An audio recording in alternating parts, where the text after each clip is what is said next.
This is the world's toughest podcast.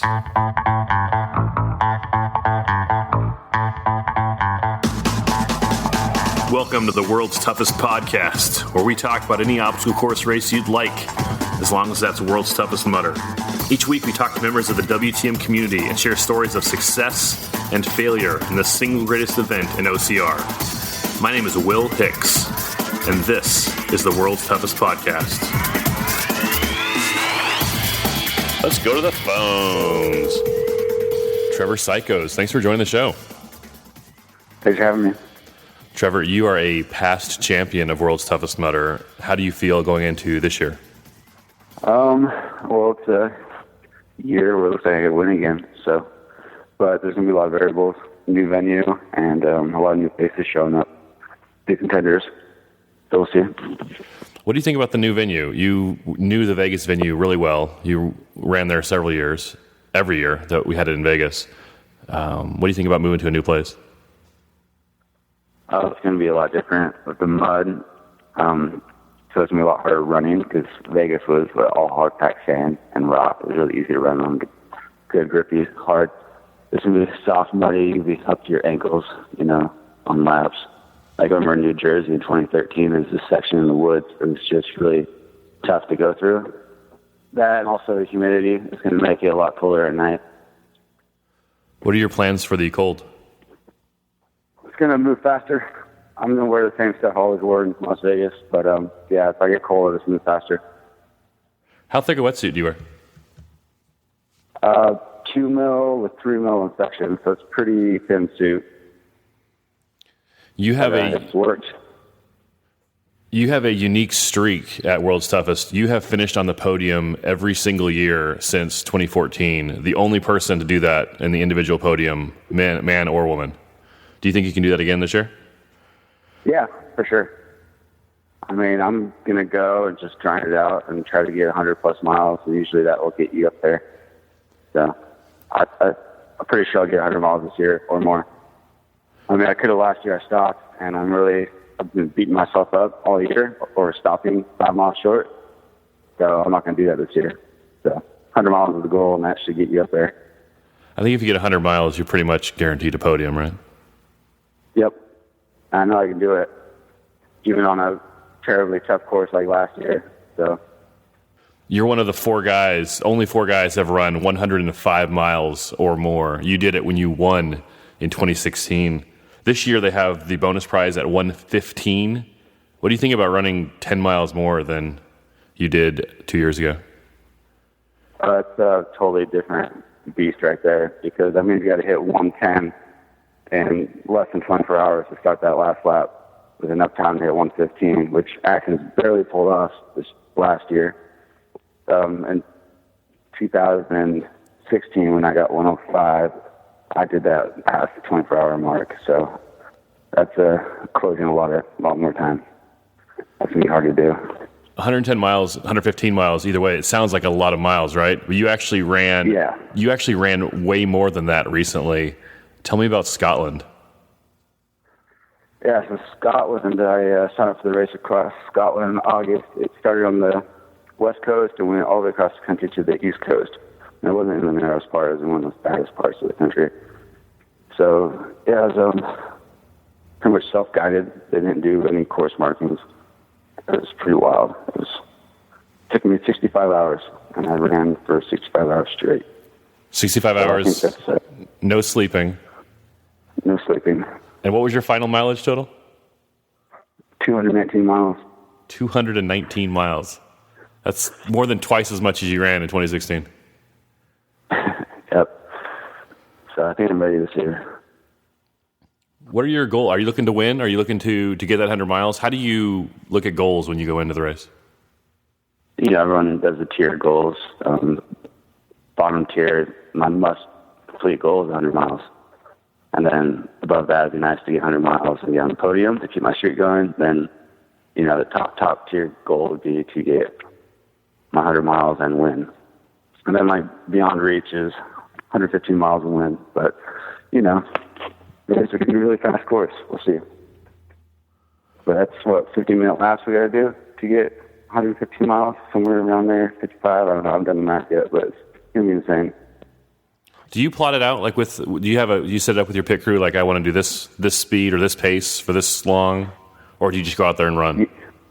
Yeah, I think 100 miles is 75-minute lap average. So I tell them that if I fall, below that or above that average, where I'm running slower than that, to let me know. And they're like, hey, that last lap was, 80 minutes, you need to pick it up. It's basically the way we run it. But that's all I ask them to do. Do you pay attention to what the other runners are doing, like what place you're in, or are you just pretty much focused on your laps and your lap times, your splits? It's just my lap splits, and lap times. I purposely tell my pit crew not to tell me where I'm at. Last year I didn't know I was in third, so I finished in third. You didn't know you were in third till the very end? No. I told them not to tell me. I mean, I kind of figured when I got leader bid that I was somewhere in the top, but I didn't ask where. And I think Atkins told me that I was ganking on Killian at one time. He told me to pick it up, but I didn't know where Killian was at. But I kind of figured I was there. If Atkins was ahead of me and Killian was ahead of me, that I was somewhere up there. So, but yeah, I didn't know exactly. But you can assume. Guys like me that get lapped by you and Ryan and Killian all the time, we see you a lot out on the course, but you don't actually see each other very often, do you? No. I mean, Atkins lapped me twice last year, so I saw him. Do you guys run together? Killian the entire race. Huh? Did you and Ryan run together a bit? Yeah, a little bit. Both times we saw each other around a little bit, but, he had a mission to get 110. What do you guys talk about out there? Catching up, basically, because, most people on the circuit you never see until race day. So, and I haven't seen him pre-race, so we could do a little catching up. But just kind of smoking and joking. How's your wife? How's traveling? Yeah. How's work? Stuff like that. So. How do you stay on the podium every single year? You're the most consistent, other than Atkins, who's kind of going back and forth between, but as far as like the individual category, you're there every single year, top three.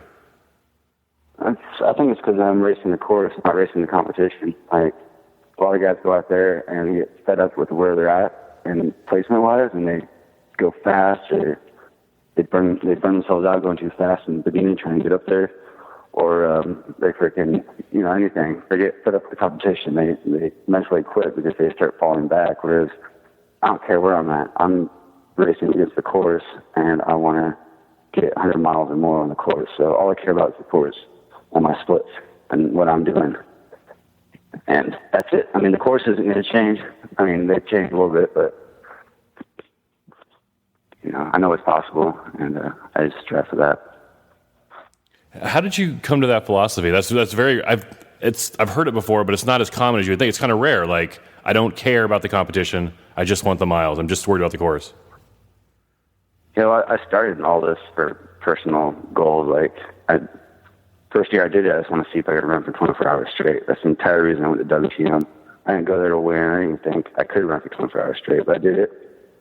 And then after that, I got obsessed with, 2013 was my first year. That's when someone hit 100 miles. Ryan Atkins was like, I'm going to try that. So then I started setting my sights on that. And that's why I kept coming back every year to try to get 100 miles and world's toughest. And now I've done it. And now I just keep coming back for the people. And I like to just keep trying to bang out 100 miles every year. So, I don't care where I finish today. So we're just a few weeks away from World's Toughest. What do you do this last few days, last few weeks of preparation? I relax, pack my gear, and try not to think about it. Just chill. But actually, this time I'm doing a lot of work, so I'm being really busy up until race day. So nice. I guess as far as the race training goes, but right now you're either ready or you're not. Yeah, exactly. Now 2 weeks out, it's your last big run. I just did that last Sunday, 20-miler up in the mountains. And now I'm just tapering off. I went from an 80-mile week, probably go to a 50-mile week this week, and then down to like a 40, then 20, something like that. I don't know. What do you do the day before the race? Lay in bed, play Nintendo or something, watch a movie. Just total relax. Yeah, total chill. What advice would you give somebody running Worlds for the first time this year?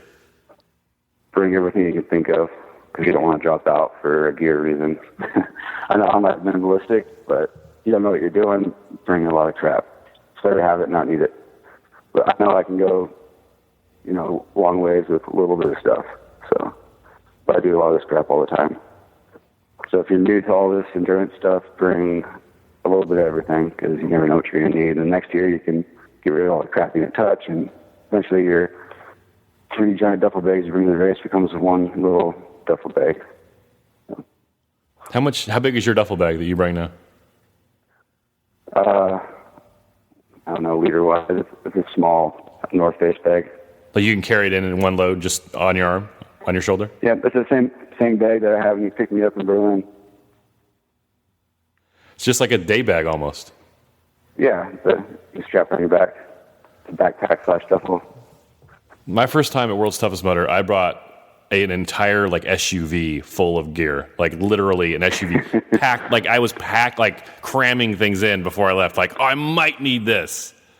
So I don't bring as much now, but a day pack is pretty light.